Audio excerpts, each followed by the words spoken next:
বসন্ত চাও, তারুণ্য চাও, কোরআন ছাড়া তোমার জীবনের কোনো তারুণ্য নাই। তোমার জীবনে কোনো বসন্ত আসতে পারে না কোরআন ছাড়া। কোরআনকে ধরো, 70 বছর বয়সে আল্লাহ তোমার মধ্যে বসন্ত তৈরি করে দেবেন। 70 বছর বয়সে হামজা রাদিয়াল্লাহু তাআলা, 55 বছর বয়সে রাসূল করিম সাল্লাল্লাহু আলাইহি সাল্লাম 70 কিলোমিটার পথ পাড়ি দিয়ে লড়াই করেছেন। যৌবনের শক্তি না কোরআনের শক্তি? কোরআনের শক্তি। কোরআন সাথে রাখো, বুকে রাখো। আল্লাহর কসম, তোমার জীবন থেকে কেউ কখনো যৌবনের শক্তি কেড়ে নিতে পারবে না। আর আজ মসজিদগুলোতে 40 বছর 45 বছর পার হওয়ার আগেই যত না কাতার, তার চেয়ে চেয়ার বেশি, তার চেয়ে চেয়ার বেশি। এগুলো আমাদের ভাবনার বিষয়, ভাবতে হবে। সীমাবদ্ধতা আছে, আল্লাহ রোগ ব্যাধি দেন, তিনি সুস্থতা দান করেন, এটা পরীক্ষা, ঠিকই আছে। কিন্তু এই পরীক্ষা আমাদের জীবনে কেন আসে? কারণ কোরআন থেকে আমরা আমাদের যৌবনের এই শক্তিটা ধারণ করতে পারি না। আল্লাহ রাসূল সাল্লাল্লাহু আলাইহি ওয়াসাল্লাম দোয়া করেছেন, এই কোরআনের মাদ্রাসা, এই কোরআনের ডিগ্রি প্রতিষ্ঠানের সাথে আমার সম্পর্ক নাই, আপনার শক্তি বলতে কিছু নাই। আবু জেহেল, ওর তো সব ছিল, ও তো আবু জেহেল ছিল না, ও তো ছিল আবুল হেকাম। ও তো বুদ্ধির বাপ ছিল, বুদ্ধির বাপ, শুধু বুদ্ধিমান না, বুদ্ধিমানের বাপ, ফাদার অফ ইন্টেলেকচুয়াল। বুদ্ধিমানের বাপ ছিল, সব জানতো, শুধু কোরআন জানতো না। এই কারণে ওর নাম যদি আবু জেহেল হয়, আজকের যুগে সব জানে, সব বোঝে, ইংরেজি, উর্দু, ফার্সি সব বলতে পারে, ফটর করে, ডিগ্রির উপর ডিগ্রি আছে, এবং তার স্ট্যাটাস, ডেজিগনেশন, মর্যাদার কোনো অভাব নাই। কিন্তু ওর সাথে শুধু কোরআন নাই। ও আবুল হেকাম না আবু জেহেল? ও, এটা একটু আসতে বলছেন যে একটু ভয়টয় আছে। ওর নাম আবুল হেকাম না আবু জেহেল? এখন যদি আরেকটু বলি, ওর নাম আব্দুল জব্বার না আবু জেহেল? ওর নাম আব্দুল কাদের না আবু জেহেল? ওর নাম আব্দুর রহিম না আবু জেহেল? কারণ ওর কাছে সব আছে, কি নাই? তাহলে স্লোগান তোলেন, কোরআন নাই যেখানে আমরা নাই। আরো জোরে, কোরআন নাই যেখানে, কোরআন আছে যেখানে, কোরআন আছে যেখানে। কারণ আমরা আবু জেহেলের দলে সবাই। আমরা কার দলে? কোরআনের দলে। আমরা কার দলে? আমরা কোরআনের দলে। কোরআন নাই, কিচ্ছু নাই। কোরআন শূন্য ঘরকে রাসূল করিম সাল্লাল্লাহু আলাইহি ওয়াসাল্লাম কুঁড়ে ঘর বলেছেন। কুঁড়ে ঘর যেখানে আরশোলা আর তেলাপোকা থাকে, কোরআন শূন্য ঘর। এই সিংহের কাঠিতে ওয়াজের পর ওয়াজ, আরো ওয়াজ, চতুর্থ বার্ষিক ওয়াজ মাহফিল। আমাদের আল্লাহ যদি হায়াতে বাঁচাই রাখেন, আরো এরকম 10টা ওয়াজ হলো, কিন্তু আমাদের ঘরগুলো কোরআন শূন্য থাকলো, এই ওয়াজের কোনো লাভ হবে না। আজকে সিদ্ধান্ত নিতে হবে। আমরা অনেক সময় বলি, আল কোরআনের আলো ঘরে ঘরে জ্বালো। এবার সংসদে জ্বালাইতে হবে, কিন্তু তারও আগে প্রথমে জ্বালাইতে হবে আল কোরআনের আগে, ঘরে জ্বালার আগে জ্বালাইতে হবে আল কোরআনের আলো, অন্তরে জ্বালো। বলেন সবাই, আল কোরআনের আলো।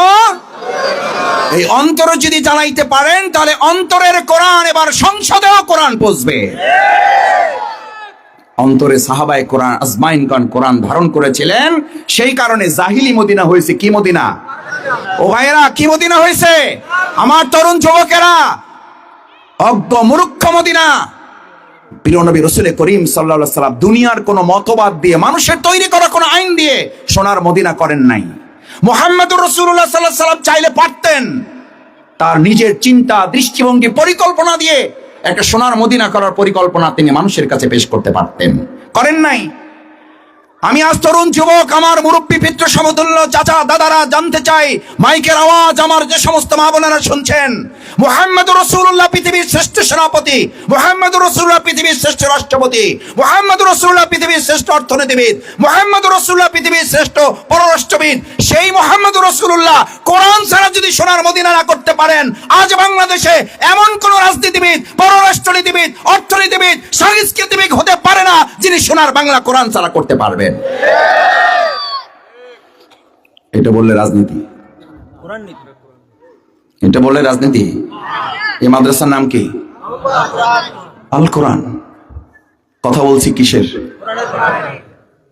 পছন্দ হইলে ভালো, না হলে নাই। আমার আপনার পছন্দের উপরে ইসলাম চলে না, কোরআন চলে না। আল্লাহুম্মা আনতা জাআলাল কুরআন রাবিয়া কলবি। আল্লাহ, এই কোরআনের মাধ্যমে আপনার সন্তান যাদেরকে এখানে দিয়েছেন, আল্লাহ তাআলা এই মাদ্রাসার ছাত্র তলেবে ইলমদেরকে আল্লাহ কবুল করুন। এরপরে রাসূল সাল্লাল্লাহু আলাইহি ওয়াসাল্লাম কোরআনের মাধ্যমে, আপনি কি চান? আমার চাওয়া কি? সব চাওয়া এই কোরআনের কাছে আছে।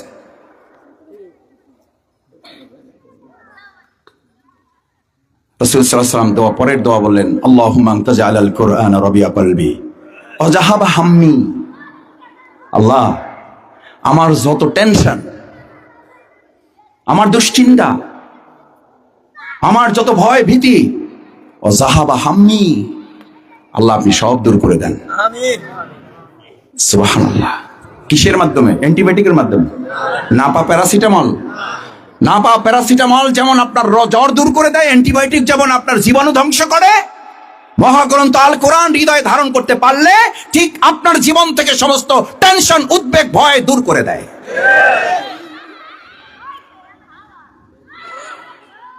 দূর করে দেয়। কে দূর করে? আল্লাহ। সুবহানাল্লাহ। যাহাবা হাম্মি। আল্লাহ রাসূল সাল্লাল্লাহু আলাইহি ওয়াসাল্লাম পরের দোয়াটা বলেন, আল্লাহুম্মা আনতা জাআলাল কুরআনা ওয়া জালাআ হুজনি। আল্লাহু আকবার। ওয়া জালাআ হুজনি। আল্লাহ, আমার পেরেশানি শেষ নাই, আমার ছেলে নিয়ে, মেয়ে নিয়ে, চাকরি নিয়ে, ব্যবসা নিয়ে, পরিবার নিয়ে নানান পেরেশানির মধ্যে আছি। আল্লাহ, আমার অন্তরটা প্রশান্তিতে ভরে দেন। কিসের মাধ্যমে? কোরআনের মাধ্যমে। আমার ভাই এবং বন্ধুগণ, আমার পর্দার আলে মা বোনেরা, আজকে আমরা যে সমাজ রাষ্ট্রে বসবাস করি, আমাদের সমাজ রাষ্ট্রে দেশ স্বাধীন হলো 54 বছর, আমরা আমাদের দুর্নীতি বন্ধ করতে পারছি না কেন? সুশাসন পাচ্ছি না কেন? আমরা শান্তি নিরাপত্তা পাচ্ছি না কেন? আল্লাহ সুবহানাহু ওয়া তাআলা কোরআনে সে কথা বলেন, ওমাইয়াত্তাকিল্লাহ ইয়াজআল লাহু মাখরাজান। এই ঝামেলা থেকে, এই অশান্তি থেকে যদি তোমরা বের হইতে চাও, মানুষের আইন দিয়ে তোমরা এখান থেকে বের হইতে পারবা না। কারণ আলা লাহুল খালক ওয়াল আমর, আলা লাহুল খালক ওয়াল আমর। বাংলায় সুন্দর করে মুখস্থ করতে পারবেন, আরবিটাও জানা থাকলো, বাংলায় সুন্দর স্লোগানটা মুখস্থ করে দিবেন, জমিন যার, আইন চলবে, জোরে সোরে জমিন যার, আইন চলবে তার। আপনার একটা ঘর আছে না নাই? ওই ঘরের মালিক আপনি, কথা চলে আরেকজনের, শান্তি না অশান্তি? এই জমিনের মালিক আল্লাহ, কথা চলবে আরেকজনের, শান্তি না অশান্তি? দেশ 54 বছর স্বাধীনে, শান্তি না অশান্তি? আমরা শান্তি চাই না আল কোরআনে না মানুষের আইনে? আল কোরআনের পক্ষে যারা হাত উঁচু করে দেখায়, আল্লাহ দুনিয়ার ক্যামেরায় যদি বাদও পড়ে যায়, আর সে আজিমের ক্যামেরায় হাতগুলো দেখে দেখে কাল কিয়ামতের দিন কোরআনের উসিলায় আপনি আমাদেরকে মাফ করে দিয়েন। আপনি আমাদের আজকের এই সময়টুকু নাজাতের উসিলা হিসেবে কবুল করে নিয়েন। ইয়াজআল লাহু মাখরাজান, সবশেষ, ওয়া ইয়ারযুকহু মিন হাইসু লা ইয়াহতাসিব। টেনশন কি নিয়ে? কি খামো? আমি কি খাবো? আমার বউ কি খাবে? আমার পোলায় কি খাবে? তার পোলায় কি খাবে? টেনশন তো এই মারামারি, কাটাকাটি, উড়াউড়ি, সবকিছুর মূলে কি? খামুখি। এই খামুখির টেনশন পিঁপড়ার মধ্যে আছে, গরু ছাগলের মধ্যে আছে, ওদের মধ্যে নাই। কারণ ওদের পুরো ভরসাটা কার উপরে? আর আমাদের ভরসাটা আমাদের পায়ের আর মাথার উপরে। টেনশনটা, সমস্যাটা এখানে। ওদের ভরসা কার কাছে? কোনদিন দেখেন নাই কুকুর একটা না খাইয়ে মরে পড়ে আছে? কোনদিন দেখেন নাই কোন একটা পাখি পইরা মরে আছে না খাইয়া? পৃথিবীতে এরকম ঘটনা ঘটেছে, কেউ প্রমাণ করতে পারে নাই। শুধুমাত্র না খাইয়াই পৃথিবীতে এখন পর্যন্ত মানুষ মরে নাই। শুধু সমস্ত প্রাণীর মধ্যে সবচেয়ে না খেয়ে যে জীব মরে, সেই জীবের নাম হচ্ছে মানুষ। অথচ মানুষ আশরাফুল মাখলুকাত। আল্লাহ দেখাচ্ছেন, যার বুদ্ধি নাই, মেধা নাই, চিন্তা নাই, শক্তি নাই, পরিকল্পনা নাই, ওকে আমি খাওয়াচ্ছি, কারণ ওর পুরো পরিকল্পনাটা আমার উপরে ছেড়ে দিয়েছে। মানুষ যদি আমার উপরে পুরো পরিকল্পনাটা ছেড়ে দিত, এই পৃথিবীতে একটা মানুষ, পিঁপড়া যেমন মরে না, একটা মানুষও না খেয়ে মরত না। আসুন, ওয়ারযুকহু মিন হাইসু লা ইয়াহতাসিব, এমন জায়গা থেকে তোমার জন্য আল্লাহ তাআলা রিজিকের ব্যবস্থা করবেন যা তুমি কোনোদিন কল্পনাও করো নাই। তুমি কল্পনা করছো অন্যের হক মাইরে খাইয়ে ভালো থাকবা, আর আল্লাহ ঠিক করছে অন্যের হক মারবা 3 লাখ টাকা, আর তোরে হার্টে একটা রোগ ধরাই দেব, ওইটার ওষুধের দাম হইল 15 লাখ টাকা। এটা খালি বক্তৃতা নাই তো, সমাজ এরকম নাই। আহা, আপনি 5 লাখ টাকা মাইনে নিয়ে আসতে পারবেন না, তার আগে আসার সময় পাটা মচকায়ে গেছে, খালি মচকায়ে গেছে, মনে করছেন যে একটু ব্যথার ওষুধ ক্লোফেনাক খাইলে কাম হয়ে যাবে। ডাক্তারের কাছে যাওয়ার পর বলছে যে এখানে হবে না, বরিশাল যান। পকেটে কয় লাখ? 5 লাখ লইয়াছেন এক জায়গা থেকে, মাইনে নিয়ে আসছেন, হুমকি দিয়ে নিয়ে আসছেন, চোখ রাগায় নিয়ে আসছেন, জবরদখল করে নিয়ে আসছেন, পাওয়ার খাটাইয়ে নিয়ে আসছেন। আল্লাহ বলছেন তোর পাওয়ার কি, আমার পাওয়ার এবার দেখ, তোর পাটা খালি মচকায়ে দিলাম। ধাক্কা গাড়ির সাথেও, ট্রাকের সাথে লাগে নাই, বাসের সাথেও লাগে নাই, একটা ইটের টুকরার সাথে পাটা নিচে জুতা পড়ছে, একটু বাঁকায় গেছে। ডাক্তারের কাছে যাওয়ার পর বলছে যেটা বরিশালে হবে না, আপনি একটু কই যান, যান ঢাকায় তো মাঝে মধ্যেই যান, আর আপনাদের তো টাকার অভাব নাই, একটু ঘুরে আসেন। ডাক্তার একটা টেস্ট দিছে, এক্সরে, কয় যে ভাই একটু ঝামেলা তো হয়েছে, চামড়ার পরের যে মাঝখানে আপনার যে একটু বোন আছে, হাড় আছে, ওই হাড়টা হালকা একটু টাচ লাগছে আর কি, তেমন কিছু না, ভর্তি হন, 3 মাস থাকা লাগবে। কয় মাস? 3 মাস থাকা লাগবে। তেমন খরচ হবে না, প্রথম দফায় 1,10,000 লাগবে, সেকেন্ড ফেজে অপারেশন করবো কিনা তখন আমরা ভেবে দেখবো, তখন হয়তো আরো 10 লাখ লাগবে। নিয়ে আসছিল কয় লাখ, আল্লাহ ধরাই দিয়েছে কয় লাখ। ওয়ারযুকুহু মিন হাইসু লা ইয়াহতাসিব ইন তাত্তাকুল্লাহ ইয়াজআল লাকুম মিন আমরিহি ইউসরা। ভাইরা, খালি নিজের চিন্তা, খালি রাজনীতিক, ভোট, নির্বাচন বাদ দেন, এগুলো নির্বাচন মাথা থেকে। এমপির পর এমপি, মন্ত্রীর পর মন্ত্রী, উপদেষ্টার পর উপদেষ্টা, প্রধান উপদেষ্টার পর উপদেষ্টা, প্রেসিডেন্টের পর প্রেসিডেন্ট, প্রধানমন্ত্রীর পর প্রধানমন্ত্রী এসে যাবে, কিছুই কবে না যতক্ষণ পর্যন্ত না আল্লাহর জমিন, আল্লাহর দ্বীন, আল কোরআনের আলোকে সমাজ পরিচালিত না হবে। ইন তাত্তাকুল্লাহ ইয়াজআল লাকুম মিন আমরিহি ইউসরা। আমার আল্লাহ, যদি তুমি আমাকে ভয় করো, আমি আল্লাহ তোমাকে ওয়াদা দিচ্ছি, ইয়াজআল লাকুম মিন আমরিহি ইউসরা, শুধু তোর রিজিকের ফয়সালাই করব না, গোটা দুনিয়ার যত কাজ আছে আমি আল্লাহ তোর জন্য সহজ করে দেব। সুবহানাল্লাহ। আর আস্তে বলেন, দুনিয়ার সব কাজ সহজ করে দেবেন কে? ইয়ামসাসকাল্লাহু বিদুররিন ফালা কাশিফা লাহু ইল্লা হুয়া ওয়া ইউরিদুকা বিখাইরিন ফালা রাদ্দা লিফাদলিহি ইউসিবু বিহি মান ইয়াশা।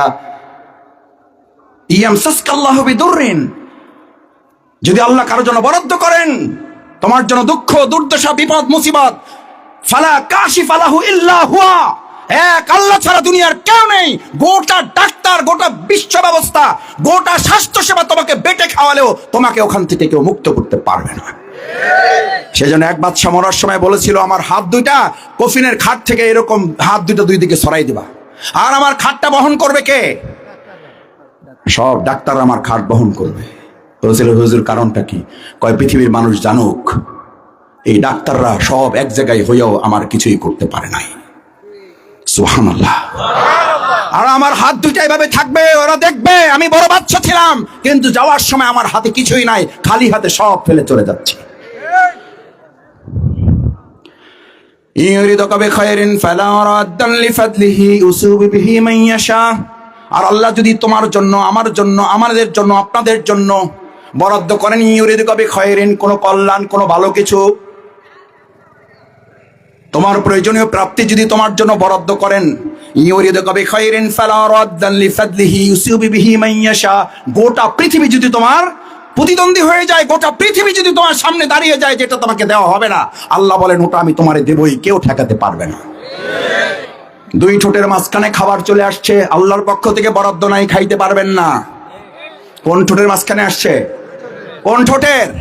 দুই ঠোঁটের মাঝখানে। শীতকালে অনেক সময় খাবার নিয়ে রোদে খাইতে বসেন, আশেপাশে মুরগি, কুকুর, বিড়াল ঘোরাঘুরি করে, খাইতে খাইতে হঠাৎ করে আপনার মনের মধ্যে কি হয়েছে হয় নাই, হঠাৎ করে একটা হাসি চলে আসছে, 10-12টা ভাত পরে হয়ে গেছে মুখ থেকে, আপনি চিন্তা করছেন আরে ভাত পরে খামু আমি, চাবাইলাম আমি, মাখলাম আমি, তরকারি দিলাম আমি, ঝোল দিলাম আমি, মাছ দিলাম আমি, গোশত দিলাম আমি, আর এখন আমারই চোখের সামনে এই ভাতগুলো পড়ে গেল, কুকুর খাইতেছে, মুরগি খাইতেছে, বিড়াল খাইতেছে। এই হাসি দিয়া ওই ভাতগুলো বের করার ফয়সালা কে দিয়েছেন? কে দিয়েছেন? তোমার মুখের মধ্যে ওই ভাত, চাবানো ভাত তুমি গিলতে পারবে না, এই ফয়সালা যে আল্লাহ দিতে পারবেন। ওই আল্লাহর আইনে শান্তি না মানুষের আইনে শান্তি? এবার আল্লাহর আইনের পক্ষে আমরা আছি যারা। আল্লাহু আকবার।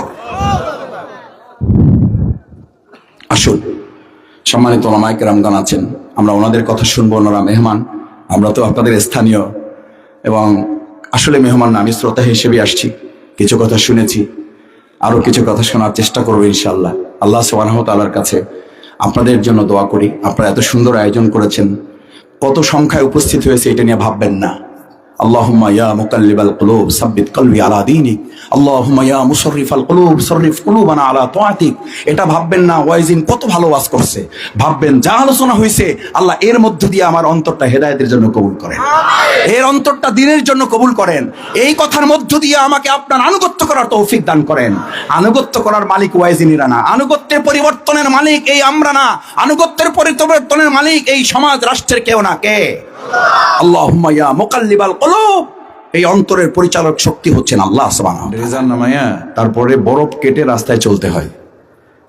রাত্রিবেলা গাড়ি রাখছে, সকালে উঠে দেখে বরফ পড়ে, মানে গাড়ি খুঁজে পাওয়া যাচ্ছে না। রাস্তায় সাংবাদিক কথা বলতেছে, মানে কথা বলা অবস্থায় বরফ পড়তে পড়তে তার শুধু চোখ দুইটা দেখা যায়, আর কিছুই দেখা যায় না। এরকম দেশ তো পৃথিবীতে নাই। আল্লাহু আকবার। বসন্তকালের কথা রাসূল করিম সাল্লাল্লাহু আলাইহি ওয়াসাল্লাম তার দোয়ায় উল্লেখ করেছেন। কিসের মাধ্যমে? কোন ব্যক্তির মাধ্যমে, কোন দল, কোন প্রতিষ্ঠান, কোন নেতা, কিসের মাধ্যমে? একটু জোরে গলা উঁচা করে বলেন, কিসের মাধ্যমে? সেই কোরআন রাসূল সাল্লাল্লাহু আলাইহি ওয়াসাল্লামের কাছে ছিল, আমাদের কাছে তো নাই। আছে, ওটা থাকবে। ওটা থাকবে হলো 3 তলার উপরে ভালো করে বাধাই করে, এমন ভাবে থাকবে বছরে শুধুমাত্র কেউ মারা গেলে তখন আমরা ওটা নামাবো ইনশাআল্লাহ। আহা, কোরআন শরীফ নামাইতে আমাদের মই লাগে।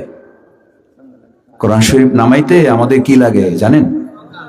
ম্যাক্সিমাম বাড়িটা, আল্লাহ মাফ করুন, অনেক ভালো মানুষ আছেন, অনেক ভালো পরিবার আছেন, কিন্তু আমাদের পরিবারগুলোতে আপনি খোঁজ দিয়ে দেখবেন কোরআন শরীফ নামানোর পরে ওটা ঝাড়ু দেওয়ার জন্য, ঝাড়ু মানে আস্তাগফিরুল্লাহ, মানে মোছার জন্য, পরিষ্কার করার জন্য আর একটা কাপড় লাগে। কারণ কি পরে আছে উপরে? আপনি নিশ্চিত থাকেন যে কোরআনের উপরে আপনি ময়লা ফেলে রেখেছেন, ওটাকে প্রতিদিন চির সবুজ, চির নতুন, চির প্রাণবন্ত রাখতে পারেন নাই। আপনার ঘর, আপনার সংসার, আপনার হৃদয়, আপনার অন্তর, আপনার এলাকা, আপনার রাষ্ট্র কখনোই চির সবুজ এবং প্রাণবন্ত হতে পারে না।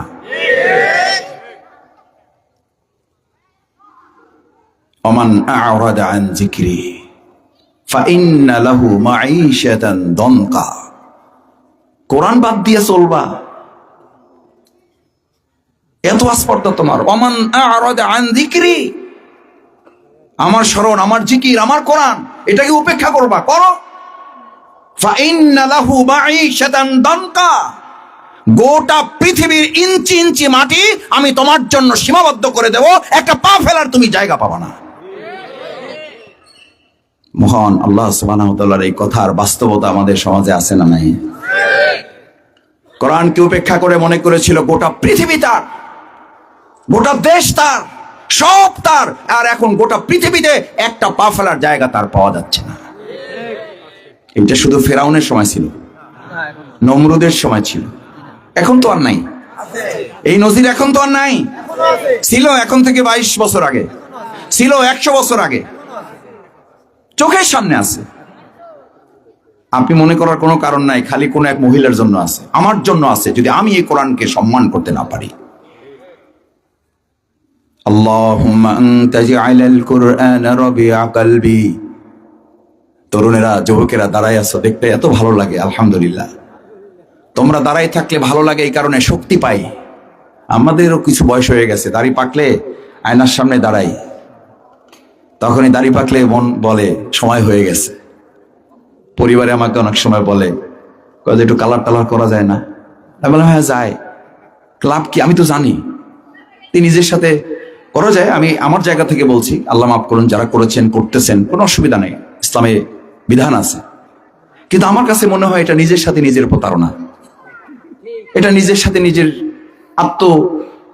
মানে বিশ্বাসঘাতকতা আর কি। আমি বুঝতেছি তো যে আমার দাড়ি পেকে গেছে, তো আমি এটা লাল করে, আমি এটা সাদা করে, আমি এটা কালো করে, তো কি লাভ হবে আমার? আমি তো জানি। আমার তরুণেরা মাইক তো ভালো আছে বোঝা যাচ্ছে, আমার সমস্যা। আসসালামু আলাইকুম রহমতুল্লাহি ওয়া বারাকাতুহু। মাশাআল্লাহ। আউযু বিল্লাহি মিনাশ শাইতানির রাজীম। বিসমিল্লাহির রহমানির রহিম। ফাযকুরুনি আযকুরুকুম ওয়াশকুরু লি ওয়া লা তাকফুরুন। ইয়া আইয়ুহাল্লাযীনা আমানু ইসতাঈনু বিস-সাবরি ওয়াস-সালাহ ইন্নাল্লাহা মা'আস-সাবিরিন। সাদাকাল্লাহুল আযীম ওয়া সাদাকা রাসূলুহুন নবিয়ুল কারীম ওয়া নাহনু আলা যালিকা মিনাশ শাহিদিন আশ-শাকিরিন। আজকে আমাদের প্রাণপ্রিয় বাউফলের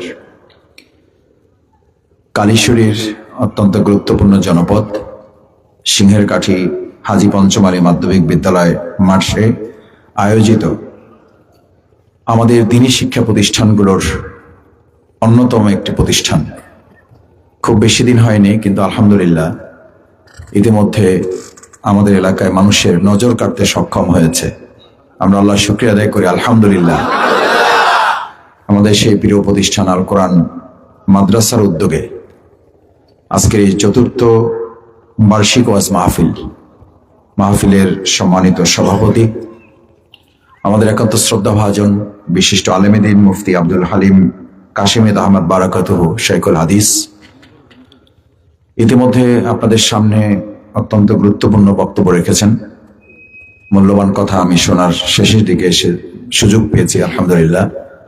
মাওলানা শহীদুল্লাহ কায়সার আশরাফি খতিব মেসেরিয়া জামে মসজিদ বরিশাল, আমাদের প্রিয় বাউফলে সম্মানিত আলেমগণ আসেন। আমাদের লাভ হয় না? লাভ হয় না?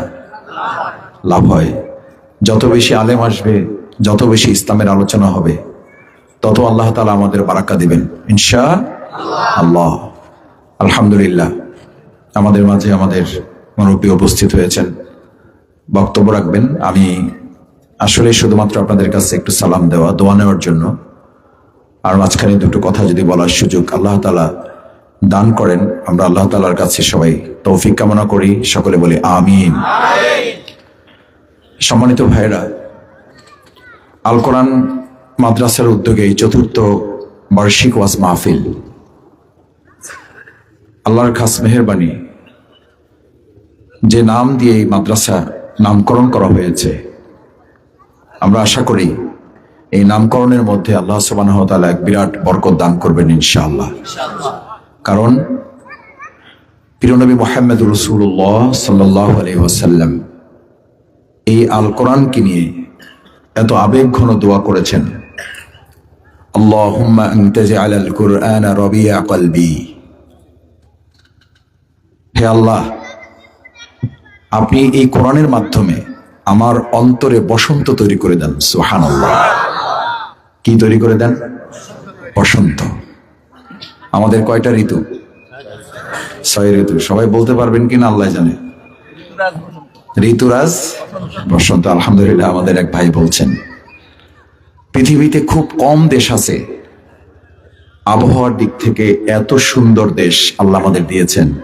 খুব শীতে আমরা কাবু হয়ে যাই না, খুব গরমে আমরা উত্তপ্ত হয়ে যাই না, এরকম নাতিশীতোষ্ণ দেশ, গরমও না শীতও না, খুব পৃথিবীতে কম দেশ আছে। একবার জোরে সোরে ওই আল্লাহর দরবারে শুকরিয়া আদায় করেন, কোনো অ্যাপ্লিকেশন ছাড়া, আবেদন ছাড়া, বিক্ষোভ অনশন ছাড়াই আল্লাহ তাআলা মেহেরবানি করে, দয়া করে, অনুগ্রহ করে, মায়া করে, মহাব্বত করে আপনাকে এই দেশের জন্য কবুল করেছেন। সরে সরে অন্তর থেকে সিজদা অবনত চিত্তে মস্তক অবনত করে হৃদয়ের সবটুকু আবেগ ভালোবাসা উজাড় করে আমরা শুকরিয়া আদায় করি আলহামদুলিল্লাহ। আমাদের কখন এরকম হয়েছে বরফ পরে রাস্তা আটকে গেছে, এরপরে ক্রেন নামানো লাগছে, বুলডোজার নামানো লাগছে? এটা পৃথিবীতে হয়, এরকম দেখেন না এখন?